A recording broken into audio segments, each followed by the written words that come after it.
Bonjour à tous et bienvenue sur le podcast des établissements médico-sociaux, le podcast qui met en lumière le travail formidable réalisé par les acteurs du secteur. Je m'appelle Arnaud Chevalier et après avoir été directeur d'EHPAD pendant 8 ans, j'aide les établissements de santé à adopter les meilleures innovations pour simplifier et améliorer leur quotidien. J'ai créé ce podcast pour partager les belles expériences portées par des gens passionnés. Avant de commencer, si vous appréciez ce podcast, vous pouvez vous abonner pour ne rater aucun épisode et encore mieux, mettre une note 5 étoiles sur Apple Podcast et le partager à vos collègues. Sur ce, bon épisode.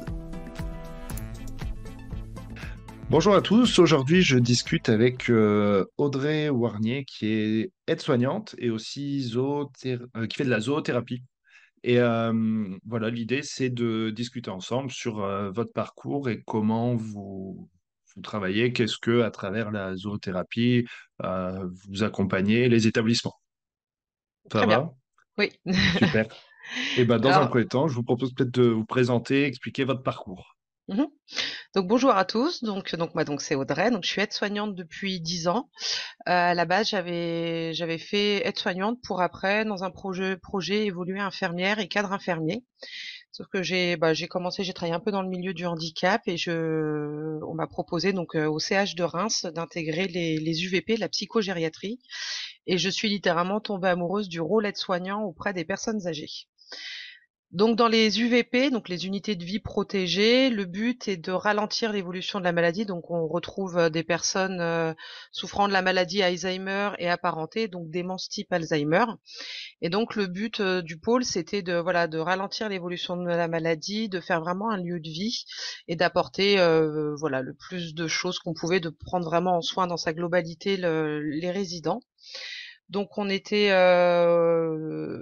nous formait énormément en fait sur des techniques non médicamenteuses, des techniques de communication, la validation de Naomi Feil, la méthode de Montessori adaptée par Cameron Camp. Il y a eu du Snozellen et donc on a découvert la médiation animale avec ma cadre de proximité lorsqu'on est allé à Régecap pour défendre, proposer les techniques non médicamenteuses. On a parlé de Montessori, il y avait la médiation animale. Et c'est là qu'on a découvert donc cet accompagnement. Et moi, j'avais un golden qui était super sympa. Et au retour de cette conférence avec ma cadre, je dis, je peux pas amener mon chien voir comme ça un week-end, faisant genre j'ai oublié quelque chose dans mon vestiaire, pour voir l'impact que ça avait sur les résidents.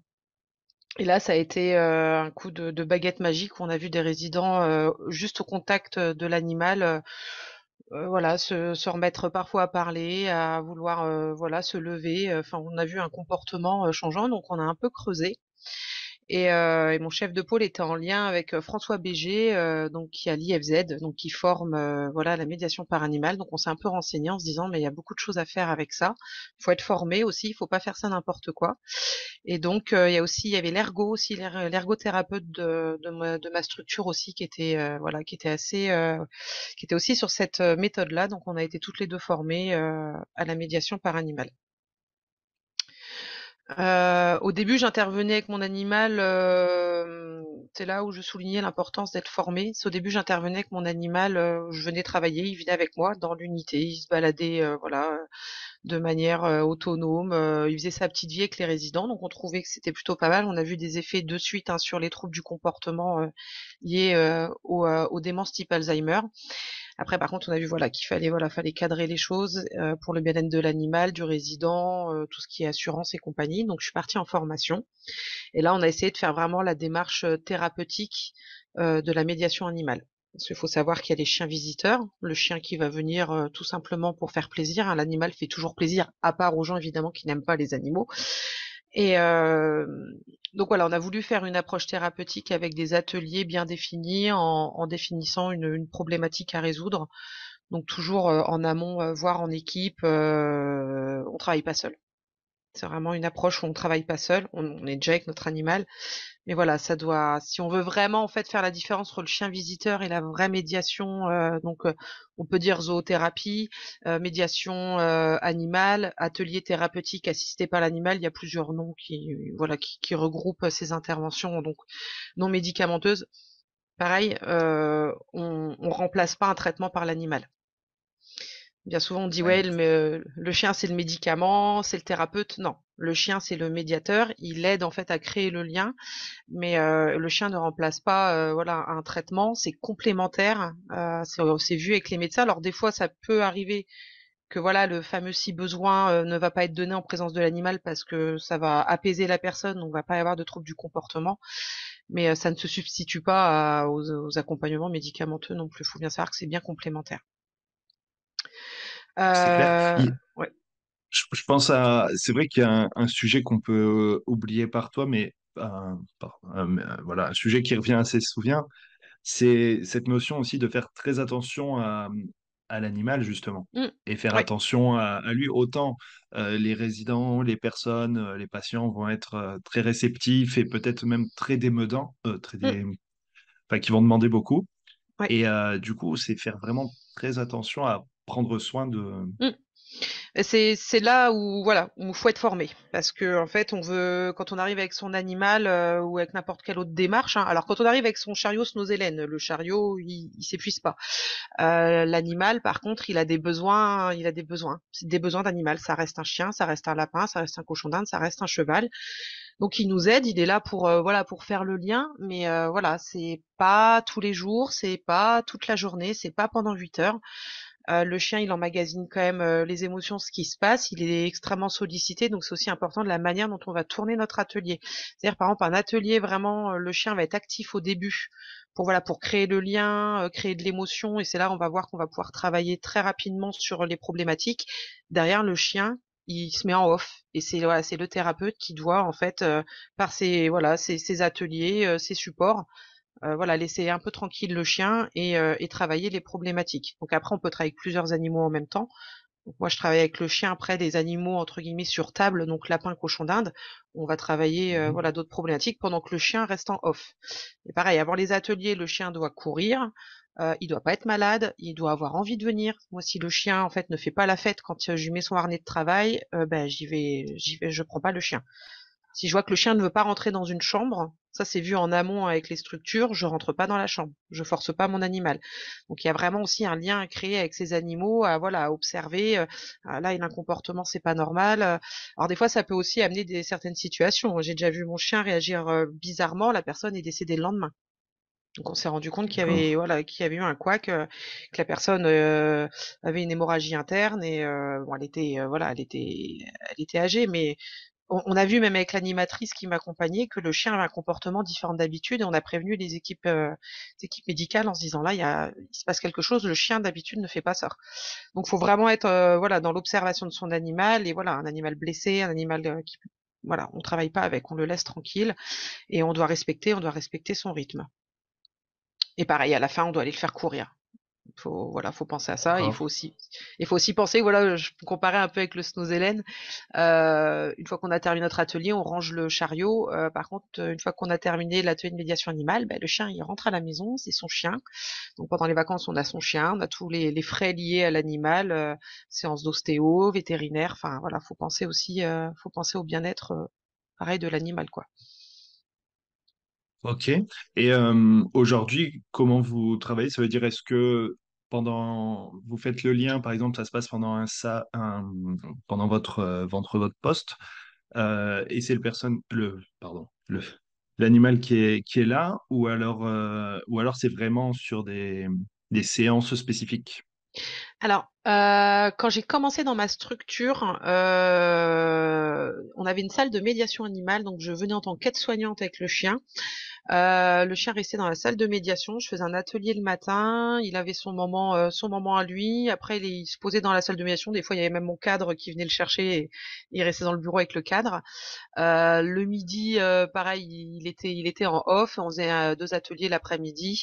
On mettait ça comme ça en place. Ça a été très dur de mettre ça de manière pérenne, surtout que derrière, il y a eu la Covid qui a tout arrêté. Donc moi derrière, après comme j'étais beaucoup sollicitée aussi en extérieur, j'ai pris la décision de prendre une disponibilité et de faire que ça en fait, de faire que de la médiation, en pensant que j'allais rester spécialisée psychogériatrie. Sauf qu'en fait, on est venu me chercher pour tout profil, tout public. On est venu me chercher pour les ITEP, les IME, les crèches.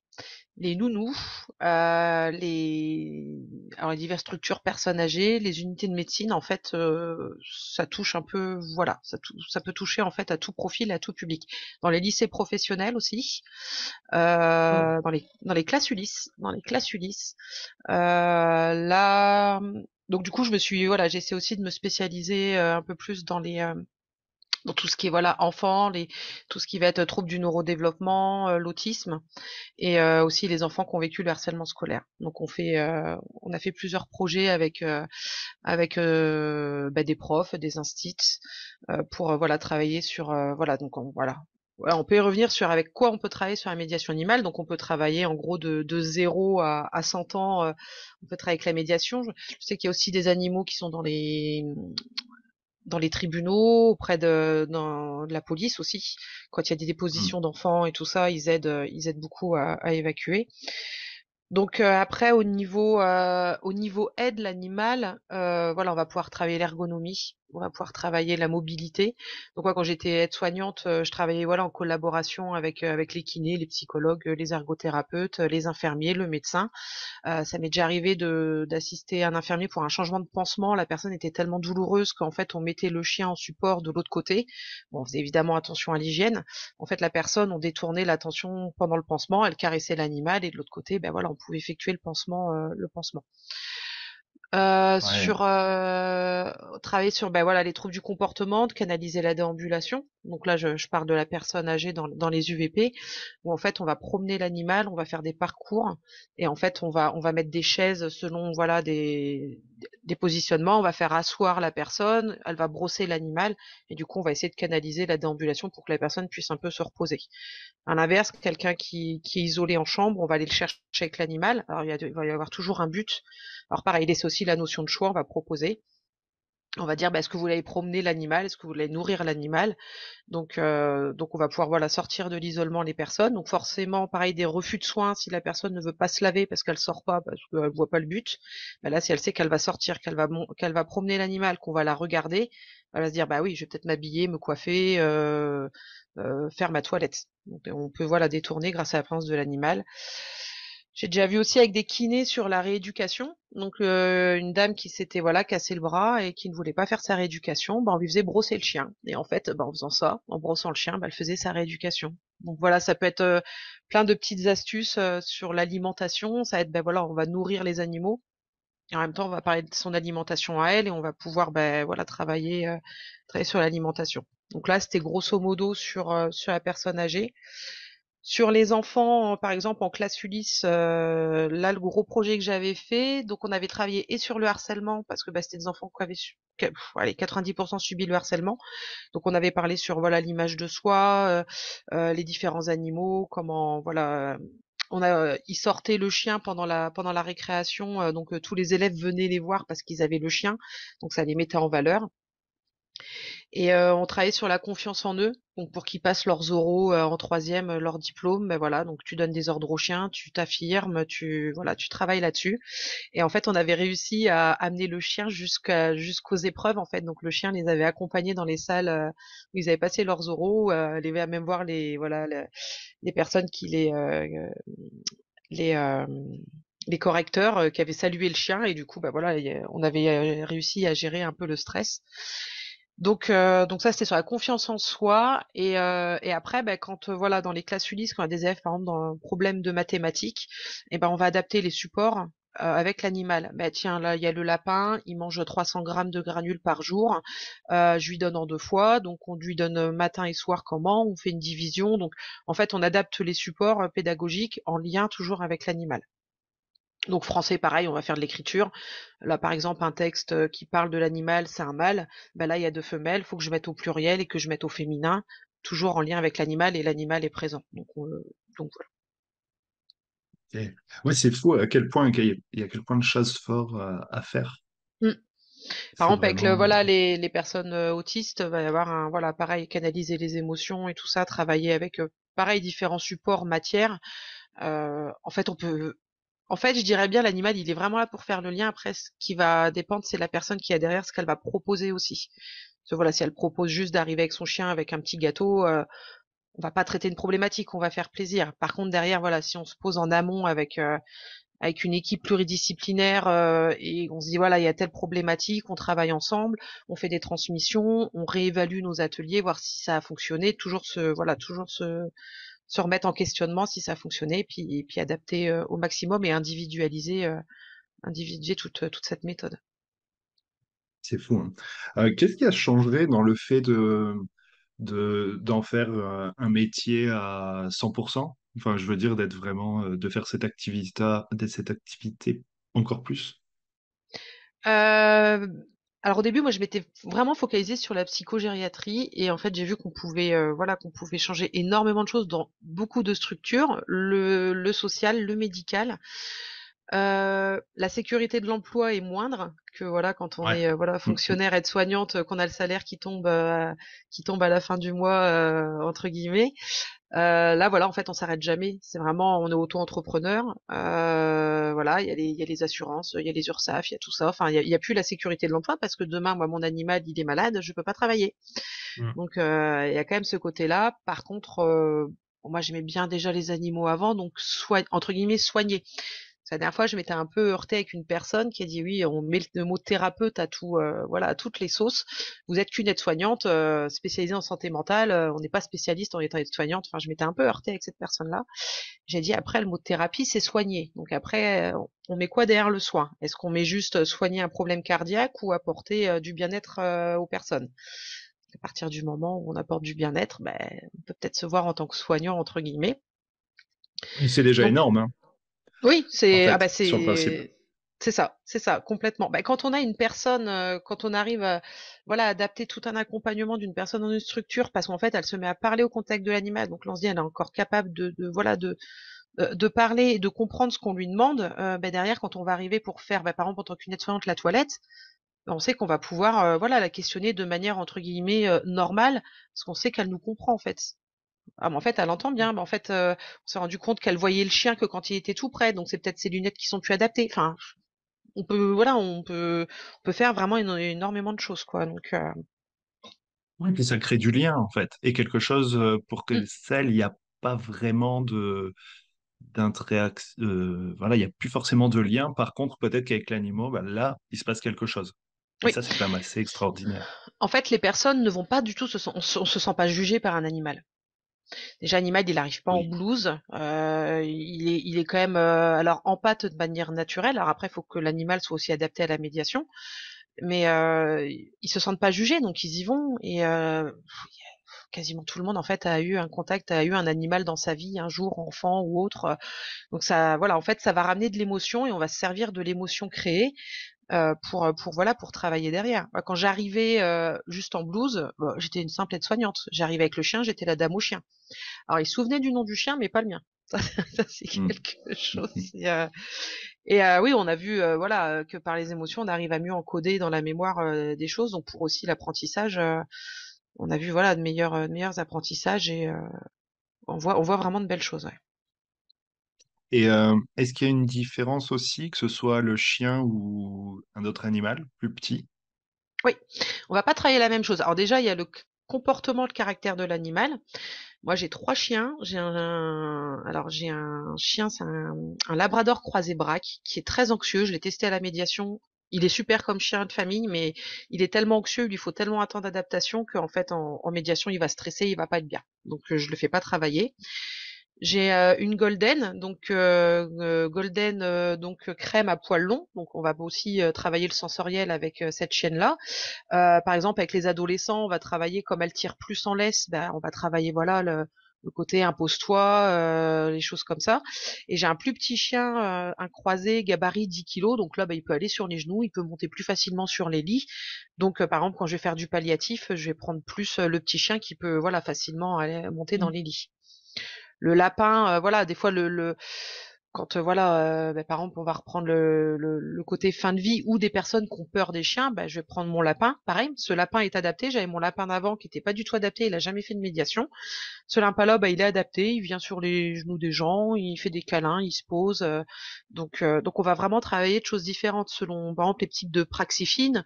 Bah, brosser le lapin avec une brosse à dents, on va travailler la pince, on va travailler des choses différentes. Et après le comportement de l'animal. Il y a des voilà. J'ai Rainbow, voilà, sur le public autiste TSA, je la sens moins à l'aise. Par contre, au niveau EHPAD, gériatrie, je la sens super à l'aise. Donc, moi, j'ai privilégié l'autre animal. Faut vraiment penser à voilà, l'animal aussi. Faut qu'il ait envie de venir. Bien sûr. Euh, Peut-être, j'ai une question comme ça qui arrive aussi, c'est la question de la formation. Mm, Qu'est-ce que ça a changé, le fait à un moment peut-être de prendre aussi peut-être plus du recul et de mm. réfléchir à, voilà, qu'est-ce que ça a changé aussi peut-être d'aller sur de la formation? Ouais. Alors, du coup, je voulais aussi mettre ça en avant, c'est qu'en fait, au jour d'aujourd'hui, il y a, à part la CACED, et encore, des fois, c'est un peu flou. Il y a aucune, à part avoir une assurance, il y a aucune obligation, puis d'avoir évidemment un code auto-entrepreneur, il y a D'accord. aucune obligation pour être intervenant en médiation animale. C'est-à-dire que demain, le boucher du coin, il peut fermer sa boucherie, il a des chiens Ouais. sympas, il crée Et se son lancer. entreprise, et il peut se lancer. Donc c'est ça, zoothérapeute, quand on se met l'étiquette zoothérapeute, c'est qu'on a en fait un diplôme dans le médical. On a un diplôme en plus dans le médical. Donc en fait voilà, il n'y a pas besoin de formation officielle. Mais bon, D'accord. voilà, ouais, comme je dis, je fais là quand on est venu me chercher pour aller vers les enfants, vers le public enfant, TSA, troubles du neurodéveloppement, je me dis moi je suis spécialisée psychogériatrie, je dois être formée derrière. Enfin, faut que je D'accord. voilà, faut que je Ouais, je sois comprends. spécialiste là-dedans, quoi. Et après, au niveau des instituts de formation, alors il y en a plusieurs qui offrent différents types, plus ou moins longs. En fait, c'est important parce que je dis moi, ce que ça a changé chez moi, c'est que voilà, c'est que l'animal, j'y allais, je faisais plaisir, c'était bien, et ça m'a beaucoup plus heurté sur le lien que je dois avoir avec mon animal, le niveau sécurité. Parce que par exemple, le chien, moi, au début, il travaillait sans laisse. Elle était très adaptée, donc je voyais pas le mal. Et là, quand j'ai fait la formation, on m'a dit attention, il suffit qu'il y ait une personne qui soit contre la démarche. Un résident tombe, le chien est dans la pièce, même si c'est pas de la faute du chien, ça sera de sa faute. Donc voilà, de sécuriser, de faire attention, voilà, aux choses auxquelles on ne pourrait pas penser, même s'il y a, il y aura toujours du risque de toute façon dès qu'on travaille avec des animaux, de toute façon. Mais Non, bien sûr, mais c'est vrai qu'anticiper et puis mm, voilà, faire attention. Ok, est-ce qu'il y a des sujets, des choses que vous avez pu voir, des retours d'expérience, des anecdotes, des choses auprès des personnes pour lesquelles peut-être même vous aussi vous dites mince, on s'attend pas à quel point de l'impact que ça peut avoir. mm. Euh, une des plus belles histoires, enfin celle qui m'a le plus touchée, c'est une résidente qui était relativement valide autonome, mais voilà, qui était en unité Alzheimer. Et en fait, mon premier chien médiateur est décédé. Il est décédé très subitement d'un cancer généralisé. Donc j'ai décidé, voilà, j'ai demandé à mon cadre, je dis il faut que je vienne dire au revoir aussi avec mon chien aux résidents pour faire leur travail de deuil et tout ça en disant l'animal ne va plus venir parce qu'il est malade et tout ça.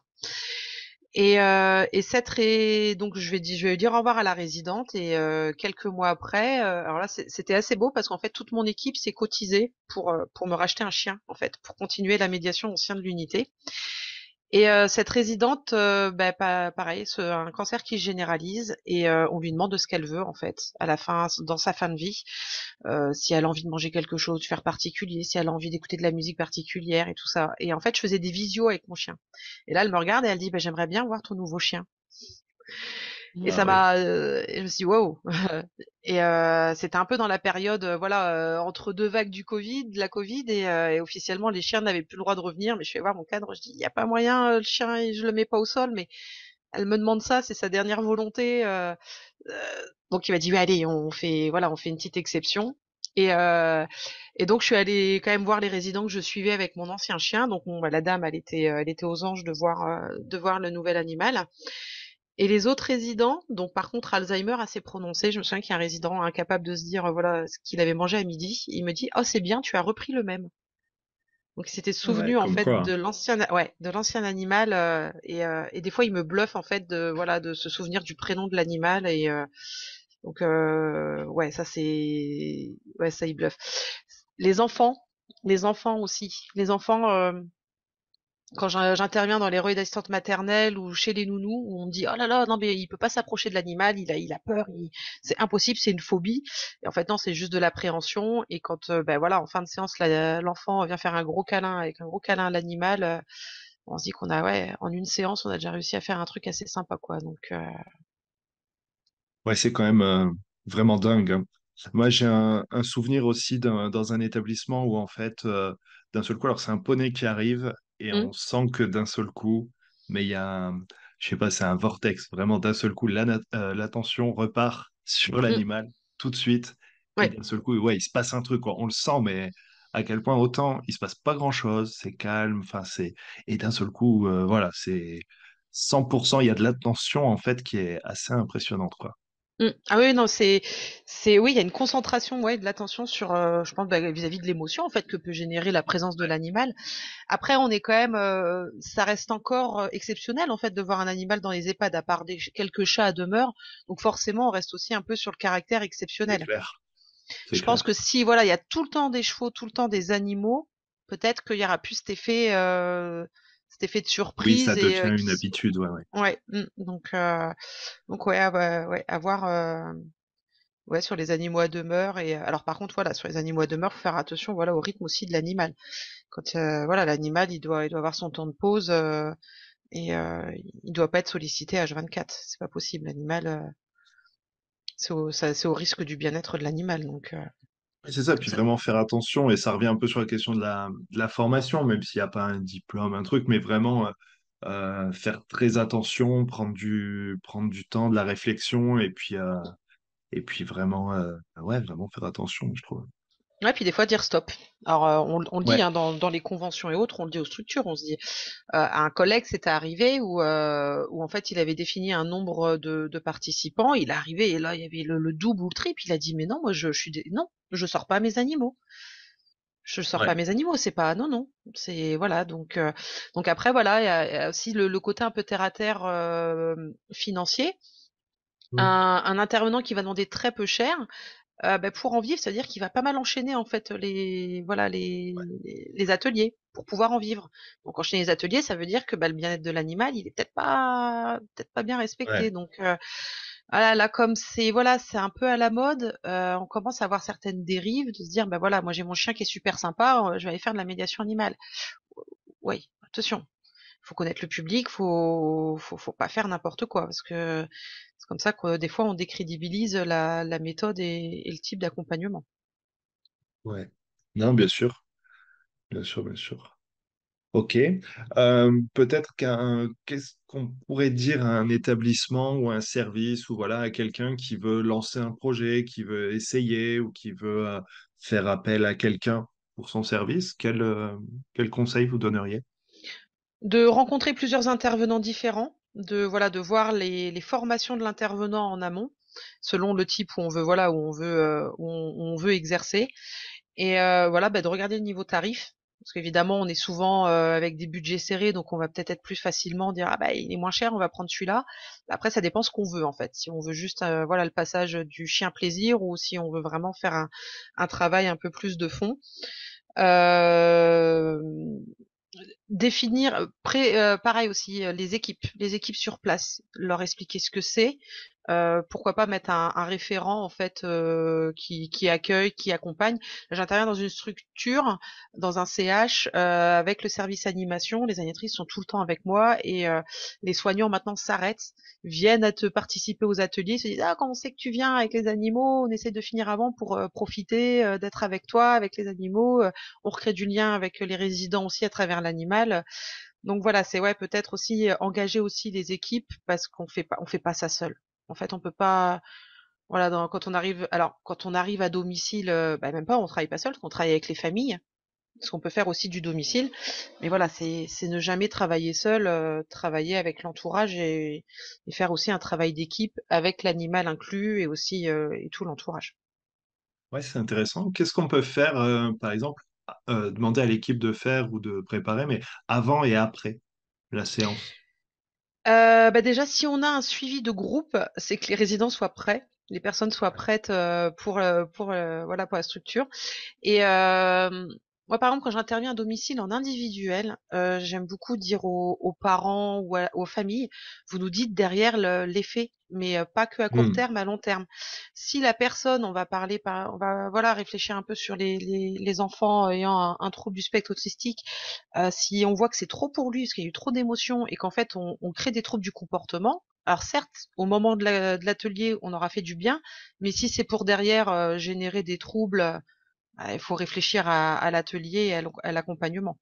Donc voilà, ça va être voilà d'avoir un suivi derrière et de dire ben voilà par exemple, si nous par exemple alors par exemple si c'est une ergo qui voilà qui fait de la médiation animale qui va adapter l'environnement, qui va proposer voilà des petites retouches au niveau adapter les soins, bah c'est de suivre, hein. Mais ça après même sans médiation animale, ça va être voilà quand on va voilà générer des changements, bah, que ça soit suivi par les équipes pour que voilà les résidents, les bénéficiaires qui ait le meilleur impact sur leur accompagnement. Ouais. Ouais, c'est assez très logique. Mais c'est vrai que oui, c'est au-delà d'une activité voilà, ponctuelle où voilà, il se passe quelque chose, mais c'est vrai que c'est comment on a une vision un peu plus large. Ok, comment peut-être on peut vous contacter ou vous sur quelle région, quelle zone Là, ça va être bientôt la Nouvelle-Aquitaine dans quelques mois. Là, en ce moment, je suis sur Reims. Là, je termine fin décembre et pour début d'année, ça sera Nouvelle-Aquitaine, Bordeaux-Libourne. Donc sur le réseau, je suis très active sur LinkedIn.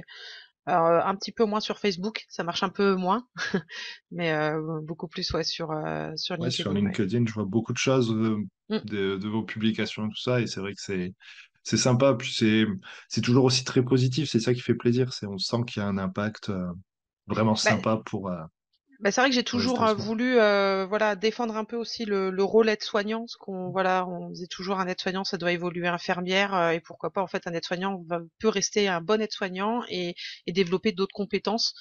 Voilà, moi j'ai des aides-soignants, ouais, je peux reparler tout à l'heure du snozélène, de l'aromathérapie, d'accompagnement, voilà, massage, autres, médiation animale, donc et de montrer aussi, voilà, c'est que ça a commencé dans les EHPAD et que bah, il y a de belles choses qui émergent des EHPAD. Parce qu'on est tout le temps là à voir ça comme des mouroirs ou que c'est une punition, où les soignants des EHPAD sont de mauvais soignants puisqu'ils ne savent faire que du soin de nursing. Ben non, il y a de belles choses qui se passent aussi dans ces lieux de vie.